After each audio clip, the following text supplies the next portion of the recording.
prosternant pour lui faire une demande, il lui dit, « Que veux-tu? Ordonne, lui dit-elle, que mes 2 fils que voici soient assis dans ton royaume, l'un à ta droite et l'autre à ta gauche. » Jésus répondit, « Vous ne savez ce que vous demandez. Pouvez-vous boire la coupe que je boirai? » Nous le pouvons, dirent-ils. Il leur répondit, « Il est vrai que vous boirez ma coupe, mais pour ce qui est d'être assis à ma droite et à ma gauche, cela ne dépend pas de moi, mais sera donné qu'à ceux à qui mon Père l'a réservé. » Et c'est la parole de Dieu. Amen. Tu as raison de l'acclamer sans mes commentaires ni les commentaires de qui que ce soit. Alléluia. Alors que nous sommes debout, Père, nous voulons écouter ta parole. Que le Saint-Esprit nous conduise et que ce soit une parole qui nous est envoyée pour accomplir ta volonté, tes desseins dans nos vies. Au nom de Jésus, Amen. Merci, nous reprenons nos places. C'est la Pentecôte. Amen. Et encore, je sais que quand c'est la Pentecôte, on sait qu'on va lire Actes chapitre 2. Ils étaient tous ensemble, dans un même lieu, et tout d'un coup, il se fit un bruit. Et gloire à Dieu. Mais je voudrais aller à la racine de la Pentecôte. Ce matin, moi, je voudrais parler, ou cet après-midi, j'aimerais parler de sacrifice. Les prix à payer. Amen. Les prix à payer, les sacrifices. Je sais que les sacrifices, on en parle quand c'est la Pâque. Non, la parole de Dieu, on peut l'appliquer à tout moment. Amen. Les textes, vous imaginez, Jésus a des apôtres, des disciples qui sont avec lui, qui marchent tous les jours. Ce qui est curieux, c'est que dans leur rapport avec Jésus, ils étaient beaucoup plus tournés pour le fait que Jésus va régner, son royaume. Et puis, comme ça se fait naturellement partout, on essaye de se positionner. Et c'est bizarre quand même de voir que de grandes personnes vont aller chercher leur mère. Et sûrement, pourquoi leur mère?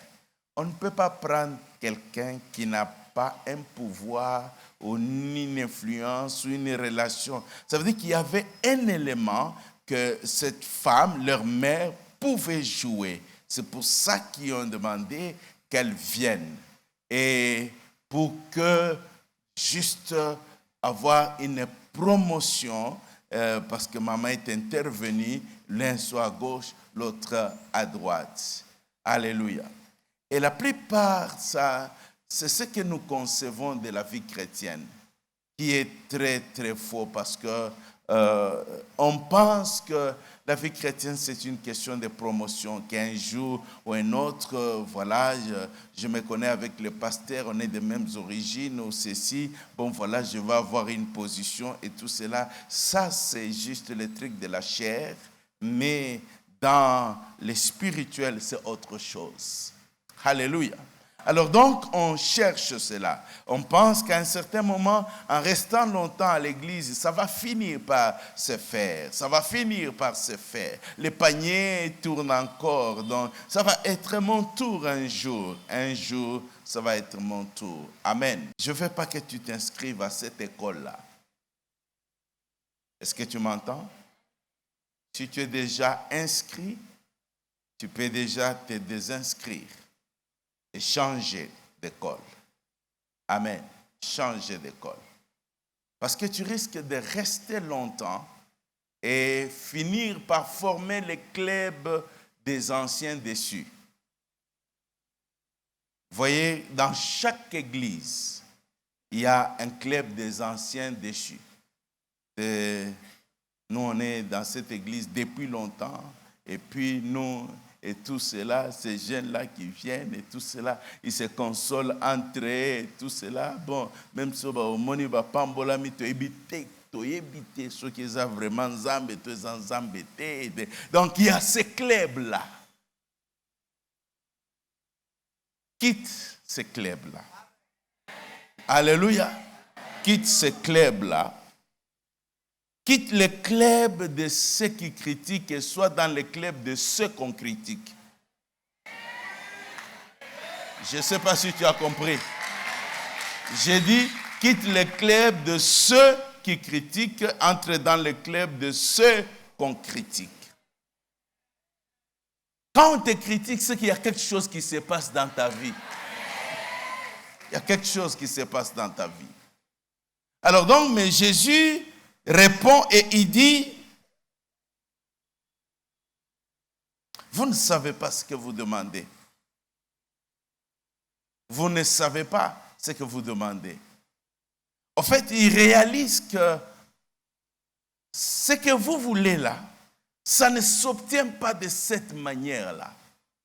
C'est exactement ce qu'il est en train de dire. Ça ne s'obtient pas de cette manière-là. C'est jamais comme ça. Il faut un prix à payer. C'est pourquoi il dit, est-ce que vous boirez la coupe? Et tout ce que tu peux avoir comme rêve est très bien. Et je souhaite que tu aies des grands rêves.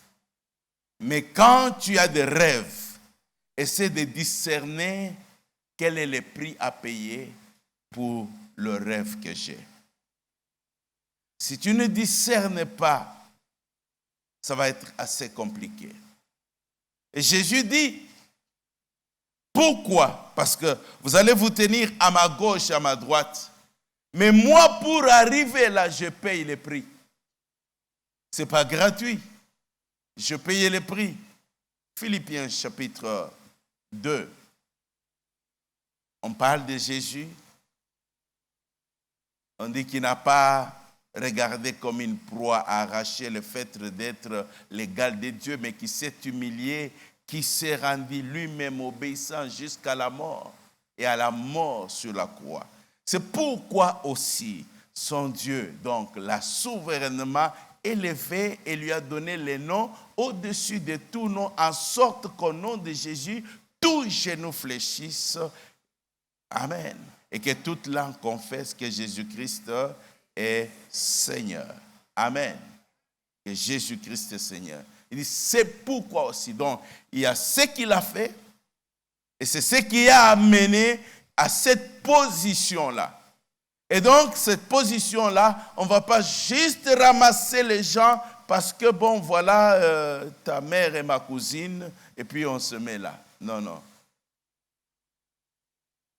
Je pense qu'il aurait dit, allez en RDC. Alléluia. Parce que, bien aimé, il y a des choses qu'on peut hériter, il y a des choses qu'on n'hérite pas. Tu peux hériter de tes parents des milliards. Tu n'as pas travaillé pour ça, tu hérites les milliards, tu hérites les maisons, tu hérites les voitures, tu hérites les bijoux, tu hérites. Mais tu ne peux pas hériter de ton père son diplôme. Tu ne peux pas. Il a été, licencié en droit et puis on dit, parce que tu es son fils, tu es l'aîné, alors tu deviens licencié en droit. Ça ne s'hérite pas. C'est un prix qu'il a payé. Et si tu veux aussi avoir la licence, il faut aller le même parcours. Amen. Sinon, on te mettra, tu vas faire n'importe quoi. Et c'est encore grave s'il a été champion de boxe. Tu ne peux pas hériter sa ceinture. Amen. Parce que si tu hérites, on te donne la ceinture de champion de boxe. Et puis, tu as hérité, on te met sur le ring, on va te démolir. Alléluia. Amen. On va te démolir. Donc, bien aimé, il y a des gens, donc ce qu'ils étaient en train de demander, c'est comme hériter, juste être à gauche, à droite, et dire, là, ça ne se fait pas de cette manière. Il y a un prix à payer. Alléluia. Il y a un prix à payer. Ce qu'on oublie aujourd'hui, c'est le prix qu'il y a derrière chaque chose. Le prix qu'il y a derrière chaque chose. C'est ce qu'on oublie et c'est ce qui fait la faiblesse de la vie chrétienne. Amen. Je sais que nous sommes sauvés par grâce au moyen de la foi. Cela ne vient pas de nous, afin que personne ne se glorifie. Ephésiens chapitre 2, verset 8. Amen. Sauvés par grâce au moyen de la foi. Alors nous voyons le salut en fait de grâce. Mais c'est parce que nous oublions le prix. Nous oublions le prix. La réalité, c'est ceci. Voilà. Il s'appelle Papa Debs. Et à côté, c'est sa charmante épouse, Maman Bébé. Et puis des bandits entrent dans la maison, en supposant que les enfants étaient encore à la maison, parce que maintenant, ils sont partis. Alors, et on veut tuer tout le monde. On dit, ok, à condition que quelqu'un accepte de se sacrifier. Et puis lui s'est dit, ok, moi c'est pas grave, j'accepte. On le prend, on déchire les habits, on enlève l'arme et tout cela. Et vous êtes tous là. Vous êtes tous là. Et puis, jusqu'à ce qu'il meure. Et vous, on vous laisse la vie sauve. Vous avez la grâce? Oui. Amen. Mais à quel prix? Quelqu'un est mort. Vous n'oublierez jamais de votre vie. Ça reste marqué. C'est ce que nous oublions de la croix. C'est pourquoi nous négligeons le salut. Parce que nous voyons juste l'image de la grâce, mais nous oublions que quelqu'un a déchiré. Et alors, au lieu que nous on aille en enfer, il dit non, j'accepte de payer le prix. J'accepte de payer le prix. Pour que cela ne t'arrive pas. Amen. Pour que le diable n'ait plus aucun pouvoir sur ta vie. J'accepte de payer le prix. C'est ça le salut que nous avons. Mais lorsque nous perdons le point de vue du fait que ça a été un prix, alors nous pouvons négliger. C'est pourquoi Philippiens chapitre 2, verset 12, parlant après avoir que Jésus a été élevé, on lui a donné les noms au-dessus de tout nom, et il dit, c'était ainsi bien-aimé, travaillez à votre salut avec crainte et tremblement. Travaillez. Pas pour votre salut, mais à votre salut. Donc vous avez le salut, mais vous ne le négligez pas. Travaillez-y avec crainte et tremblement. Pour dire simplement, le salut ne reste pas juste. Il faut la croissance, il faut que ça produise. Amen. Tu négliges pas. Il y a un prix. Amen. Il y a un prix à payer. Le sacrifice. Le rôle du diable, c'est de faire en sorte que tout perde leur valeur. Tout perd de leur valeur. Avec le temps, petit à petit, tout perd la valeur. Ça a toujours été comme ça, même quand vous lisez l'histoire d'Israël. À un certain moment, le sacrifice dans les temples, ça ne disait plus rien. Les jeûnes, ça ne disait plus rien. Et tout cela, ça c'est le travail de l'ennemi. De fait que ça perd la valeur. Parce que maintenant, on le fait, et quand on parle de sacrifice, comme je suis en train de parler ce matin, et quelqu'un va dire, mais écoute, on n'achète rien de Dieu. Je ne suis pas en train de parler d'acheter. Je ne suis pas en train de parler d'acheter, parce que ça, c'est ignorer l'essence du sacrifice. Amen. C'est ignorer l'essence du sacrifice. Lorsque vous prenez votre dictionnaire, pour parler, chercher sur les sacrifices, on va vous parler des offrandes que l'on fait à une idole et tout cela, mais aussi c'est une privation. Ça veut dire, j'accepte de me priver volontairement de quelque chose, amen, que auquel je dois, je me prive pour une raison, un but donné. Amen. Alors, pourquoi le sacrifice? Si on va juste dans les symboliques, amen. Jean chapitre 7, à partir du verset 36, vous descendez jusqu'en bas. Jésus dit, les derniers jours de la fête, Jésus dit, c'est que celui qui a soif vienne et qu'il boive. Et des sources d'eau vive couleront de son sein. Amen. On dit, il était en train de parler du Saint-Esprit qui devait venir, mais parce que Jésus n'était pas encore glorifié. Alors, retenez des choses. Premièrement, c'est que le Saint-Esprit, ce n'est pas pour tout le monde. Amen. Il dit, ceux qui ont soif. Je crois que c'est le français correct. On dit, ceux qui ont soif, c'est une condition qu'on a mis. Donc, si tu as soif, tu viens. Tu n'as pas soif, tu ne viens pas. Amen. Donc, il y a un élément. Alors, si je pose la question, qui a soif ici? Nous allons tous lever la main. Amen. Nous allons tous lever la main. Non. C'est la raison pour laquelle le sacrifice est un langage. Le sacrifice est un langage puissant. Un langage puissant. Et c'est ainsi qu'il y a différents sacrifices. Il y a les sacrifices d'obéissance. Nous avons les cas d'Abraham, Genèse 22, verset 18.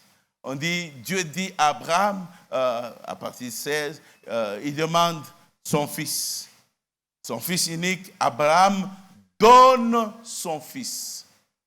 Et Dieu lui dit, maintenant, Genèse 22, il dit, toutes les familles de la terre seront bénies en toi, parce que tu as obéi. Amen. Parce que tu as obéi. Ce n'est pas Abraham qui avait planifié de donner son fils. Mais il lui a été demandé. Il y a des sacrifices que Dieu peut te demander. Il y a des choses que Dieu peut te demander. Que Dieu peut te demander. Amen. Que Dieu peut te demander. Alors, si tu n'es pas prêt à cela, il y a quelques années, j'étais fiancé, et puis le Seigneur me dit d'entrer en jeûne, et un long jeûne, lui-même me dira quand est-ce que je vais clôturer.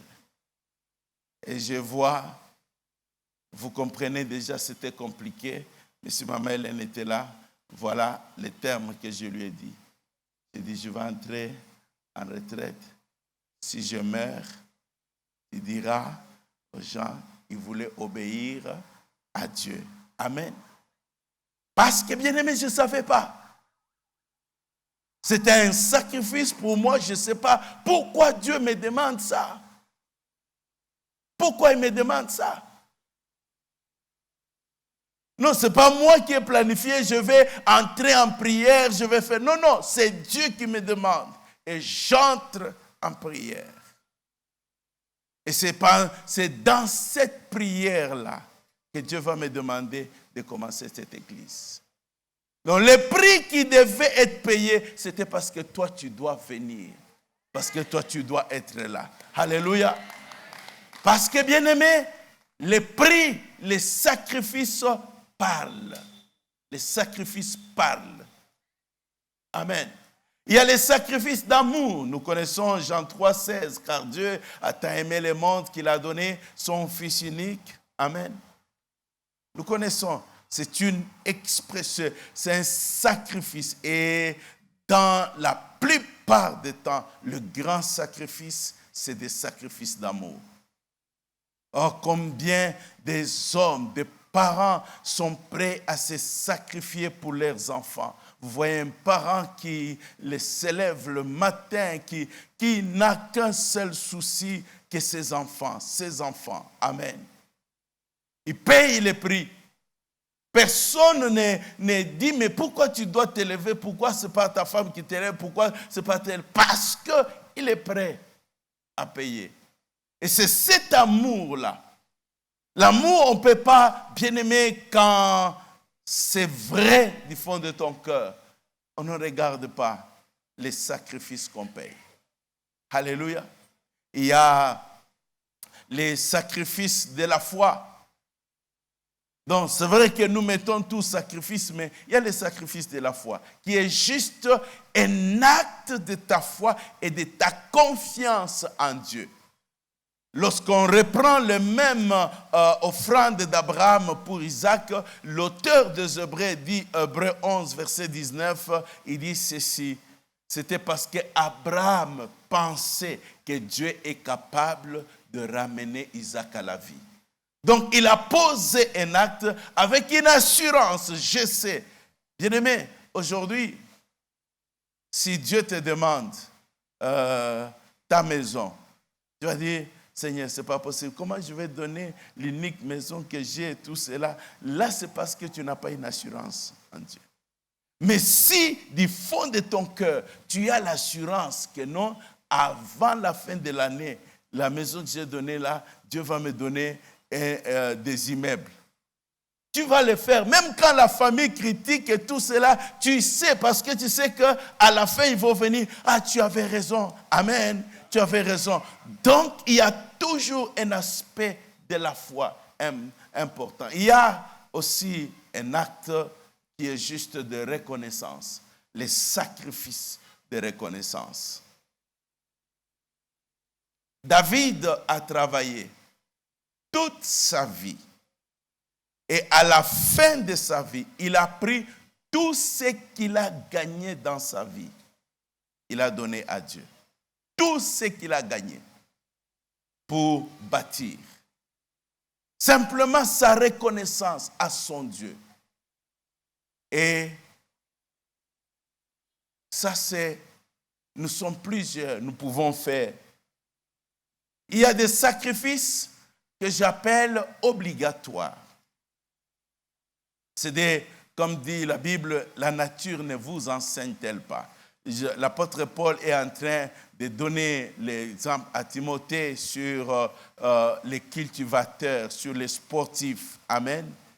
Donc, un cultivateur, tu peux choisir d'aller à Mangengenge pour prier afin que les champs s'effacent. Il ne se fera rien.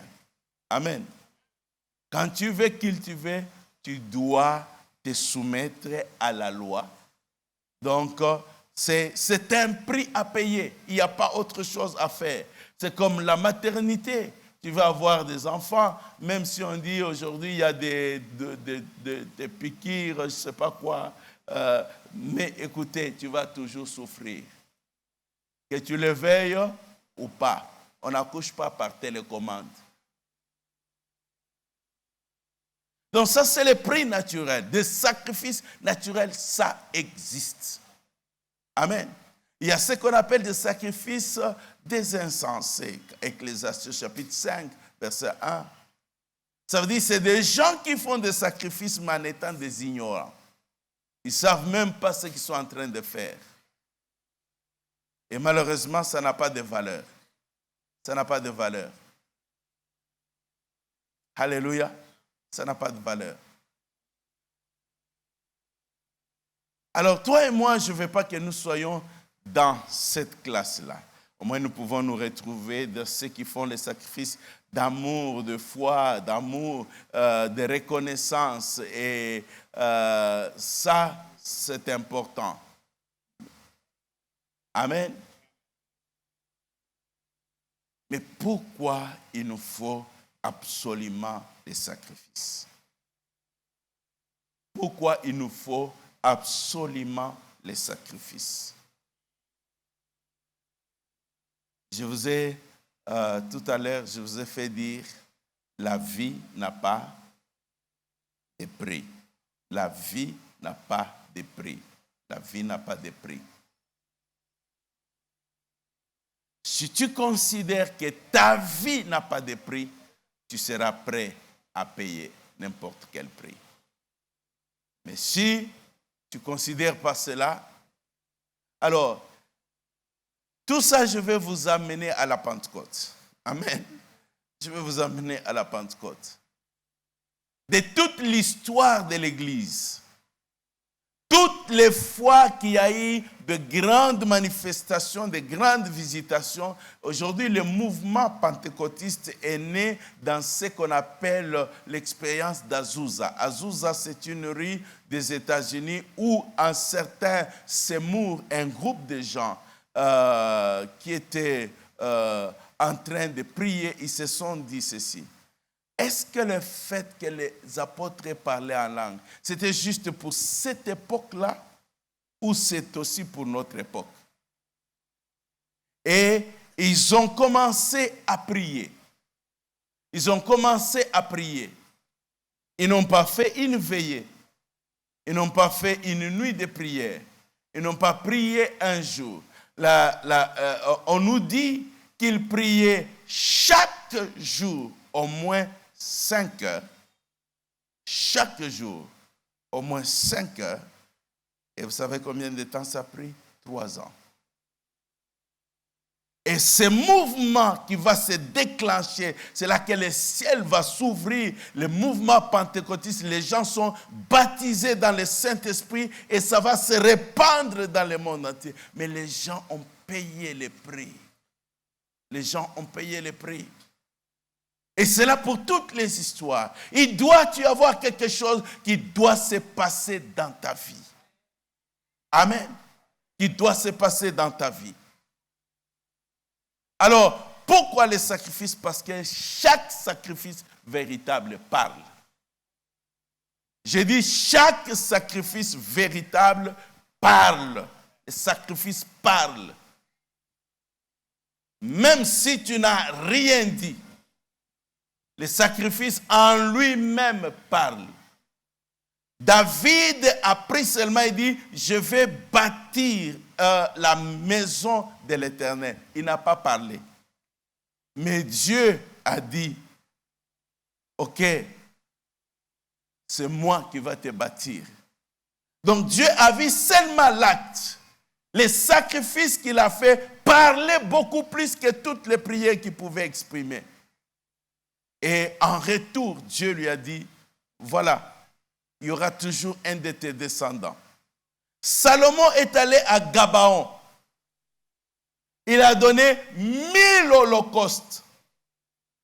On ne nous a pas dit qu'il a veillé pour dire à Dieu, Seigneur, tu as vu les 1000 holocaustes que je fais. Non, non, les 1000 holocaustes même ont parlé. Et Dieu est venu vers Salomon et dit, qu'est-ce que tu veux que je fasse pour toi? Alléluia. Le problème, c'est qu'il n'y a rien qui parle dans ta vie. Il n'y a rien qui parle dans ta vie.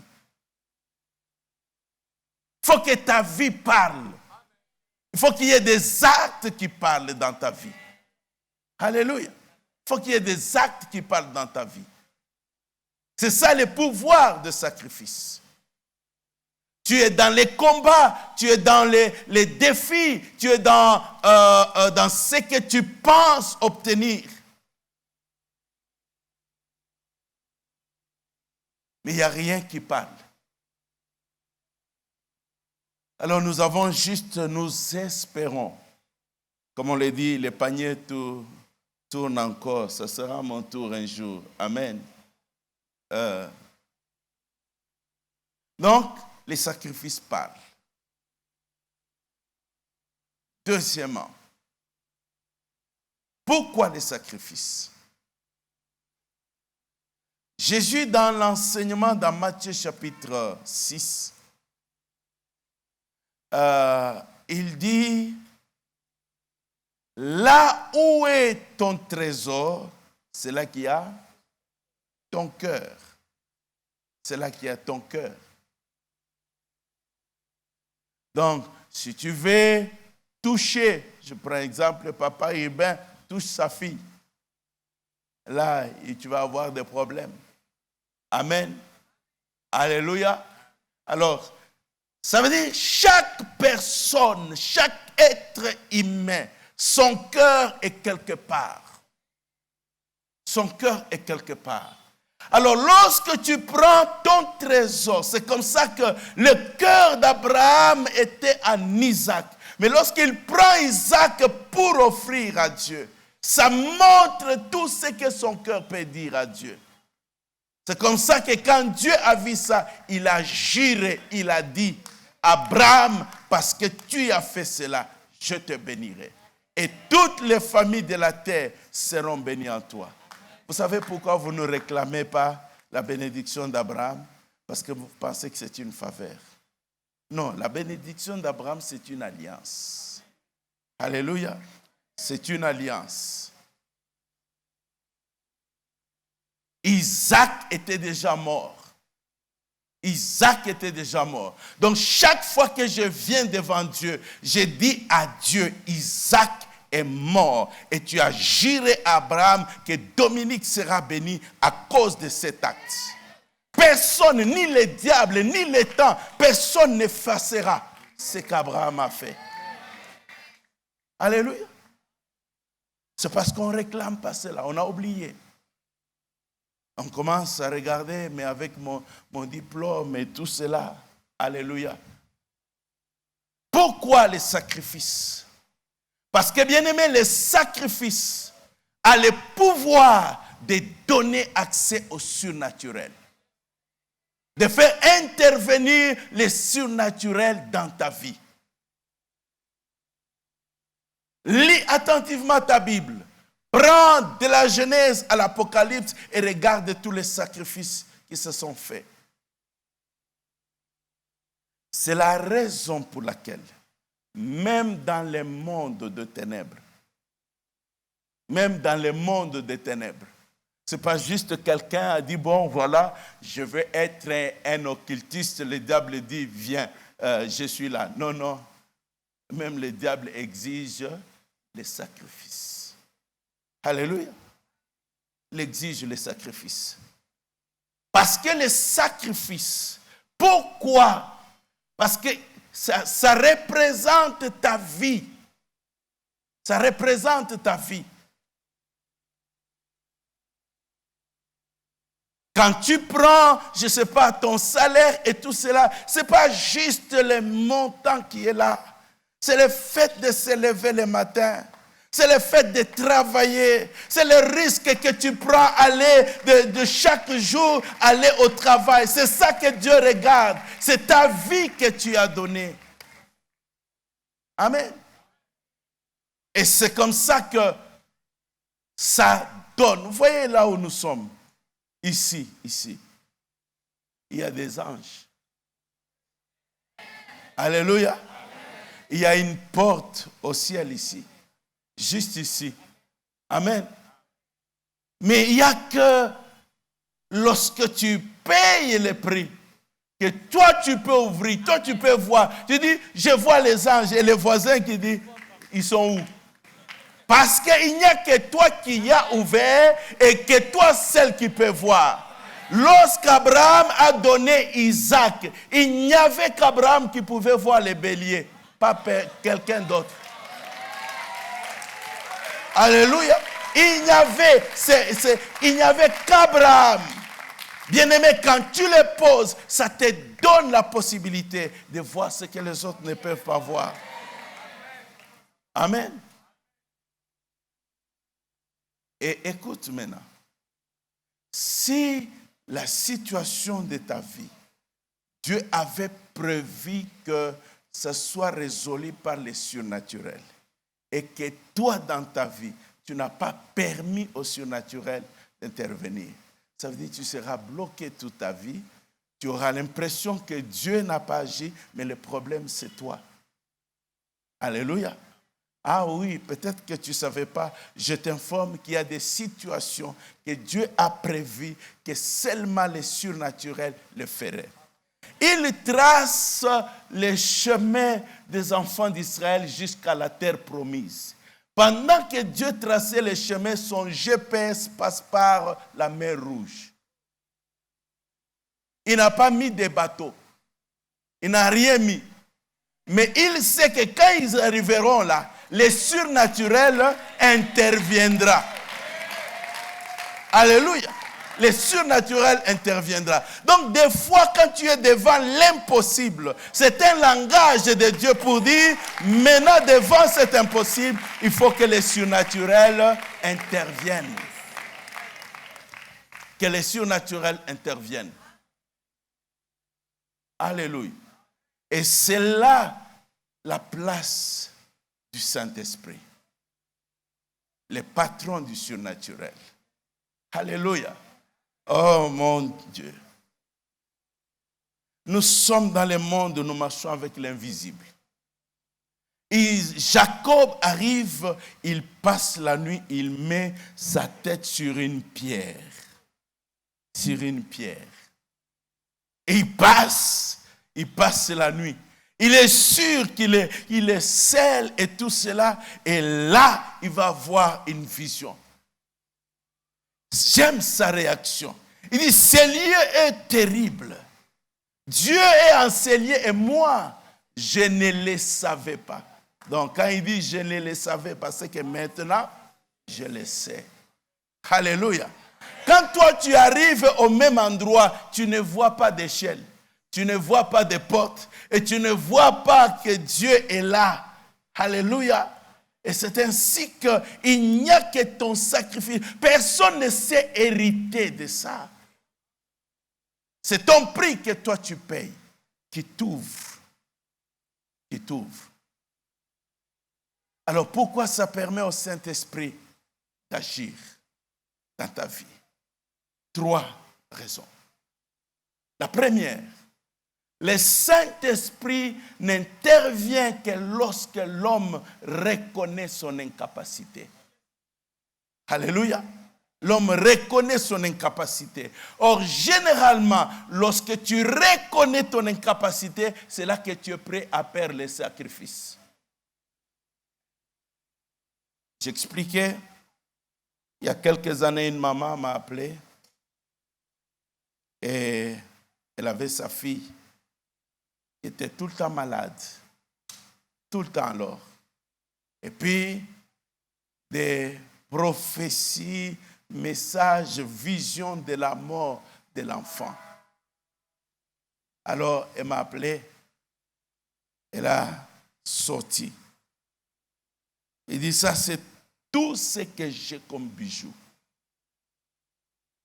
Je ne veux pas que ma fille meure. Je suis prêt à me séparer de ça. On a été partout. Mais ça ne change pas. Je suis prêt à me priver de ça pour qu'elle vive. On a prié. Le problème, c'est le prix doit parler. Mais ça parle quoi? Je suis incapable. Seigneur, viens à mon secours. Le Saint-Esprit ne viendra pas alors que toi-même tu es suffisant. Amen. Tu te crois capable, je peux tout, ceci et tout cela, je n'ai pas besoin. Ok, tu n'as pas besoin, je ne viens pas te déranger. Tous ceux que vous voyez qui sont prêts à se sacrifier, c'est lorsqu'ils arrivent au bout. Lorsqu'ils arrivent au bout. Là maintenant on est prêt. Seigneur, qu'est-ce que tu veux que je fasse? Amen. Alors, j'ai prié pour l'enfant. Elle n'a plus jamais été à l'hôpital. Plus jamais, jusqu'à ce qu'elle a grandi aujourd'hui. Amen. Alléluia. Donc, lorsqu'on reconnaît son incapacité, le Saint-Esprit, ce prix-là, je reconnais que je n'arrive pas, que la vie est compliquée, que les choses sont difficiles, j'ai besoin de toi. Deuxièmement, le sacrifice est un langage que je veux que les choses changent. Il faut qu'il y ait un changement. Il faut qu'il y ait un changement. Posez la question à ceux qui sont dans les ministères. Les ministères ici, ça peut t'amener des crises cardiaques.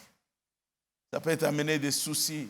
Ça peut t'amener, c'est des choses très, très, très compliquées. Amen. Alléluia. À certains moments, tu es obligé de dire au foufou, au lit et tout cela. En tout cas, je dors, mais comme les choses ne changent pas, je préfère m'allonger par terre.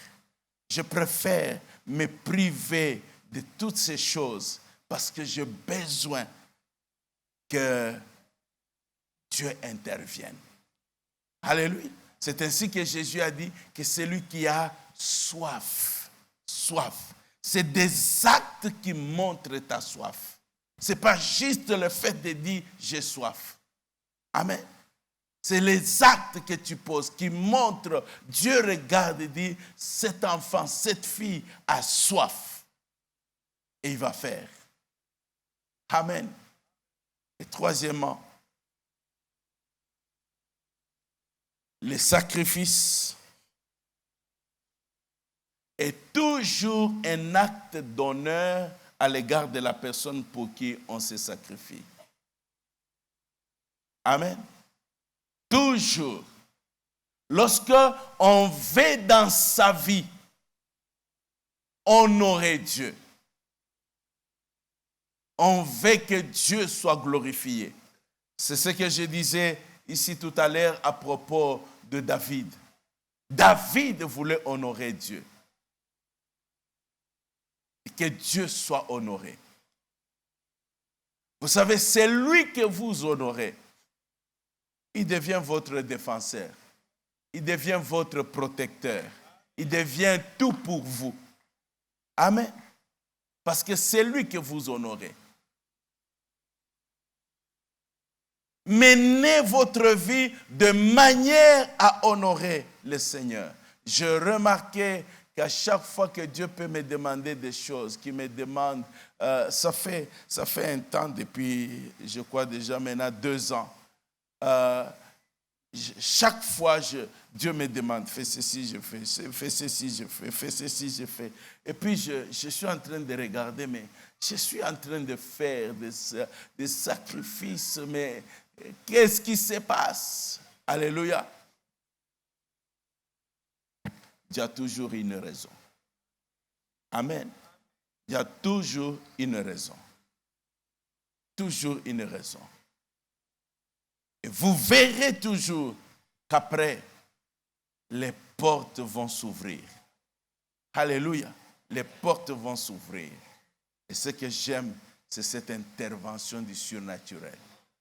Lorsque l'humain s'arrête, lorsque le matériel ne peut rien, lorsque tu sens que tout est fini, Amen. C'est alors que je dis, je suis prêt, Seigneur, peu importe ce que tu veux. Alléluia. À ce moment, c'est le surnaturel qui intervient. Amen. C'est le surnaturel. Abraham ne pouvait pas voir d'enfant. Amen. Il ne pouvait pas avoir d'enfant. Parce qu'il avait déjà dépassé l'âge. Lorsque la logique, le rationnel, le moyen, l'humain et tout cela arrive à son terme, c'est la place au surnaturel. Alléluia, au surnaturel. Là où la porte est fermée, une porte spirituelle peut s'ouvrir. Alléluia. Et nous, enfants de Dieu, Dieu n'a pas prévu que notre vie ne limite qu'au naturel. Non, notre vie est appelée à ce que le surnaturel intervienne. Pour quand les gens te regardent, qu'ils se posent la question, mais qui est ton Dieu? Toi, tu viens d'où? Toi, tu pries où? Toi, tu es qui? Donc, pourquoi ils se posent ces questions? À cause du surnaturel. À cause du surnaturel. Là, on a dit non aux autres. Et toi, tu y arrives. On te dit oui. Il dit non, mais ce n'est pas possible. Alors, les gens vont se dire, voilà, il a des fétiches. Ça, c'est un compliment. Alléluia. J'ai dit, c'est quoi? C'est un compliment. Dieu, par sa grâce, je vous l'ai dit l'autre fois, et dans ma vie, je me suis jamais assis en disant non, il a des fétiches. Jamais. S'il a des fétiches, c'est que c'est un défi pour moi qui est Dieu de faire plus. Ça ne peut pas être autrement. Si lui, avec des fétiches, il peut avoir des milliards, c'est que tu peux avoir des multimilliards. Non, ton amen n'est même pas convaincant. Alléluia. C'est cet aspect. Mais si tu te mets à critiquer, c'est parce que tu ne vois pas autrement comment toi tu peux arriver là. Alléluia. Non, jamais. Jamais. Et c'est ça, le Saint-Esprit, la Pentecôte, c'est la célébration du surnaturel dans nos vies. Amen. Là où on a pris les médicaments, on a injecté dans le corps et le corps ne réagit pas et tout cela, le Saint-Esprit est capable de donner la vie à tes cellules et de pouvoir les guérir. Alléluia. Et donc les gens sont surpris. Comment ça s'est passé? Alléluia. Oh, je ne sais pas si quelqu'un comprend ce que je dis. Amen. Docteur Bruno, vous savez quand des fois on dit, ok, on prie pour que Dieu nous guérisse. Dieu nous guérisse. Des fois nous prions, Seigneur guéris-moi, Seigneur interviens, Seigneur et tout cela. Une chose qu'il faut se mettre en tête. C'est Dieu qui a dit, qui a permis que par la mort de Jésus, Dieu a pris les maladies. Que par ces meurtrissures, nous sommes guéris. Penses-tu que Dieu peut s'arranger pour venir mettre encore la maladie dans mon corps? Alors, comme il ne peut pas le faire, donc chaque fois que je constate qu'il y a une maladie, c'est que ce n'est pas lui. Ce n'est pas lui. Ce n'est pas lui. Alors j'ai le droit de m'opposer à ça. Alléluia. C'est parce que non, Seigneur, non, Seigneur, tu sais que ce n'est pas toi. Ce n'est pas toi. Alors vous imaginez que quelqu'un pense que c'est Dieu. Donc Dieu lui-même, il accepte, Jésus meurt pour que les gens soient guéris. Et lui-même, Dieu, il vient encore avec les maladies pour mettre dans... C'est quoi ça? Alléluia. Parce que dès que tu comprends les choses de cette manière, le diable n'a plus de place. Parce qu'il passe au travers de notre ignorance. Amen. De notre ignorance. Je veux que la Pentecôte soit ta vie de tous les jours. Amen. Tu vis cela. Parce que tu peux parler en langue, mais tu célèbres Dieu aussi pour la promotion. Tu célèbres Dieu aussi pour tes enfants. Tu célèbres Dieu aussi pour ton travail. Tu célèbres Dieu aussi pour chaque aspect. Et tu peux dire, ça, c'est Dieu. Amen. Que Dieu vous bénisse.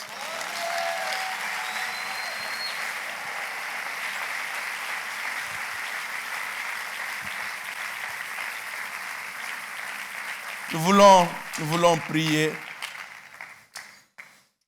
Je veux que tu te mettes debout.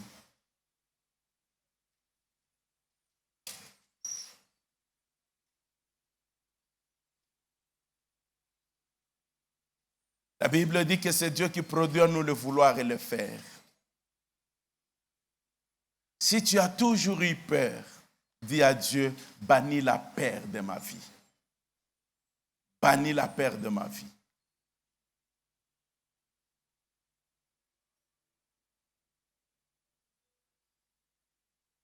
Et laisse-moi faire tout ce que tu mettras à cœur de faire. je crois.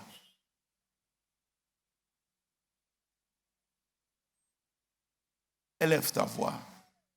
Prions le Seigneur. Que chacun parle d'abord à Dieu.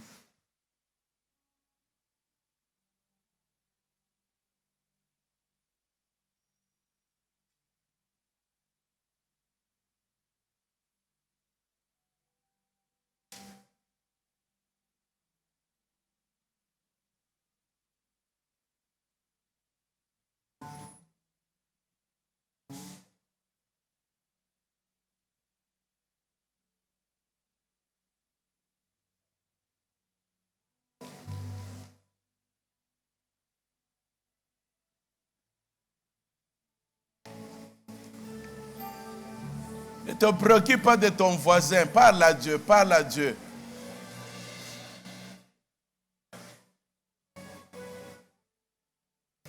Je refuse que ma vie soit stationnaire.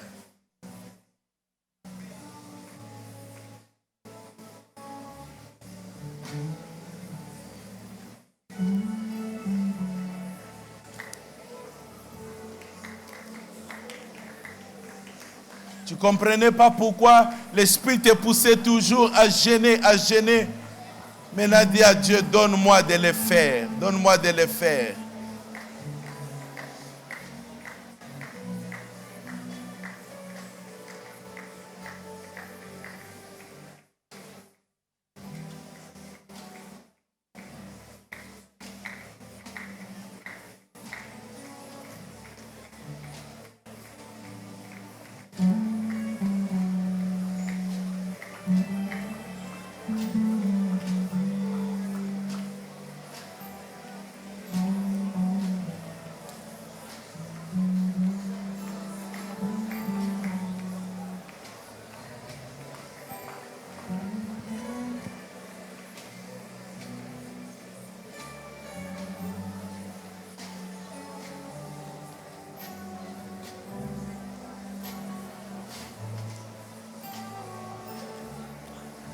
Laisse que ces derniers semestres de l'année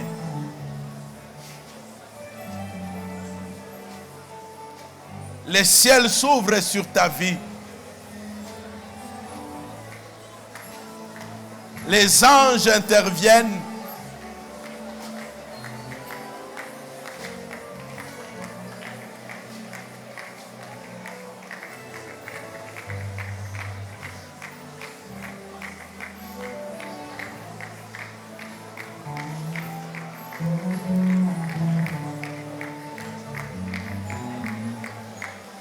Tu es seul, tu n'as pas d'appui, tu n'as pas de personne. Et Dieu a dit, paye le prix, paye le prix, paye le prix.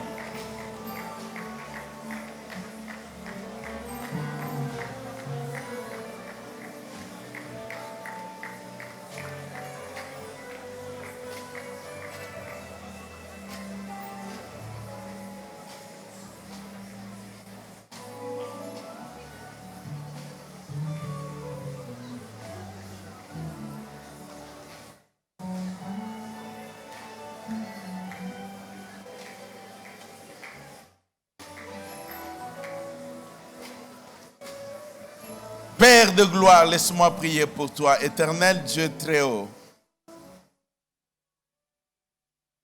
La parole d'un homme ne s'arrête juste une fois qu'il a parlé.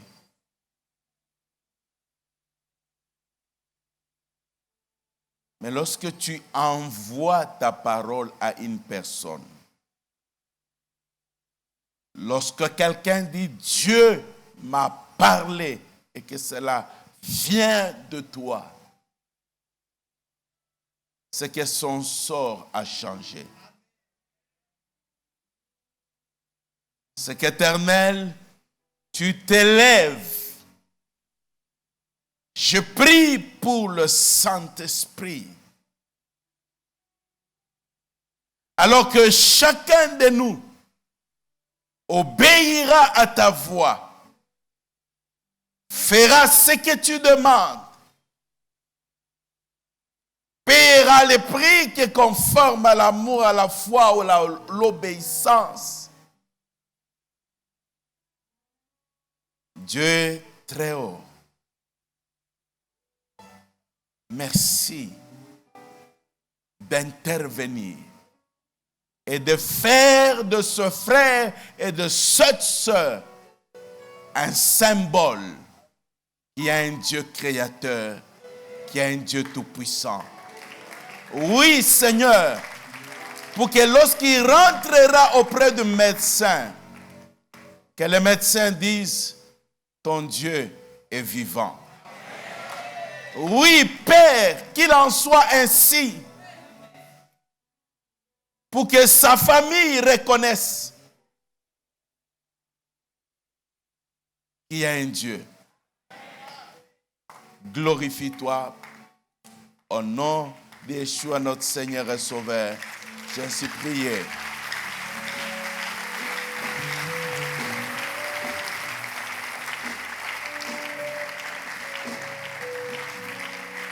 Amen. Mais alors que nous sommes toujours dans cette attitude, je voudrais merci, nous pouvons reprendre nos places. Je voudrais donner la possibilité à quelques personnes. Tout ce que nous disons ici, le Saint-Esprit, le premier prix à payer, c'est d'abord de donner sa vie à Jésus. C'est d'ouvrir son cœur, de dire, j'accepte maintenant de renoncer à la manière dont j'ai dirigé ma vie jusqu'à présent. Jésus, je te donne ma vie. Je vais aussi aujourd'hui être enfant de Dieu. Et pour que le Saint-Esprit intervienne dans ma vie. Si tu es là cet après-midi et tu veux donner ta vie à Jésus, j'aimerais voir ta main là où tu es.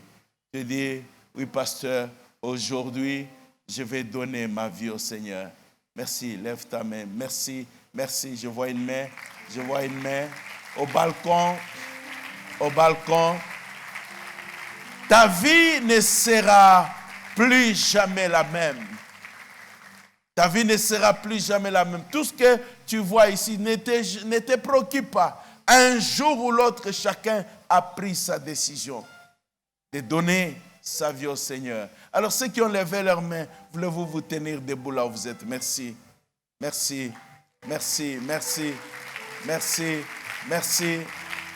Merci. Merci. Je vais vous demander de vous avancer. Venez devant. Je vais prier avec vous. Merci. Que Dieu vous bénisse. On peut leur laisser les passages.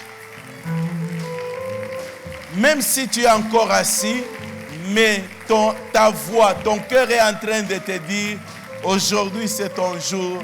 Alors, lève-toi aussi. Viens pendant que les autres s'avancent. Que Dieu vous bénisse. Que Dieu vous bénisse. Merci. Merci. Vous êtes au balcon, vous pouvez descendre. Si vous êtes au numéro 6, vous pouvez aller devant l'écran. Il y a quelqu'un qui se chargera de vous. Gloire à Dieu. Gloire au Seigneur. Nous attendons encore une personne qui arrive.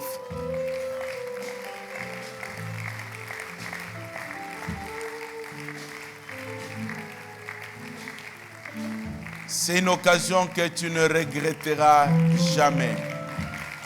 Jamais dans ta vie.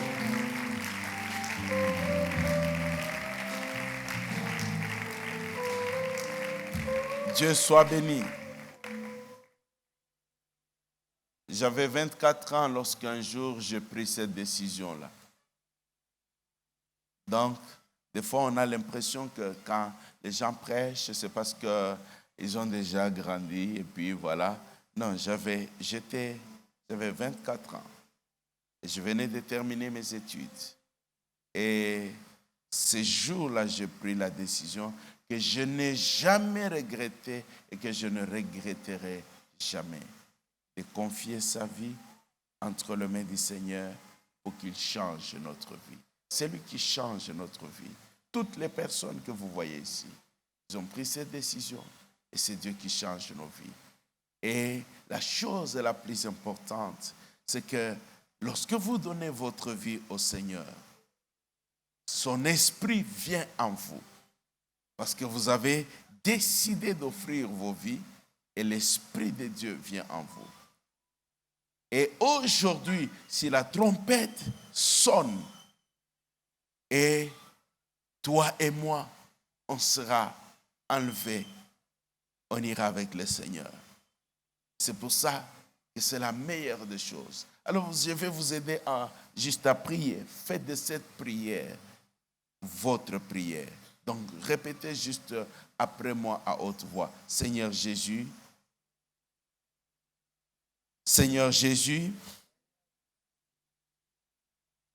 j'ai entendu ta parole. Et je reconnais que tu m'as parlé. Aujourd'hui, je t'ouvre mon cœur. Je veux que tu pardonnes mes péchés. Je ne veux plus vivre comme je vécu. Je reconnais que j'ai péché devant toi et je ne le ferai plus.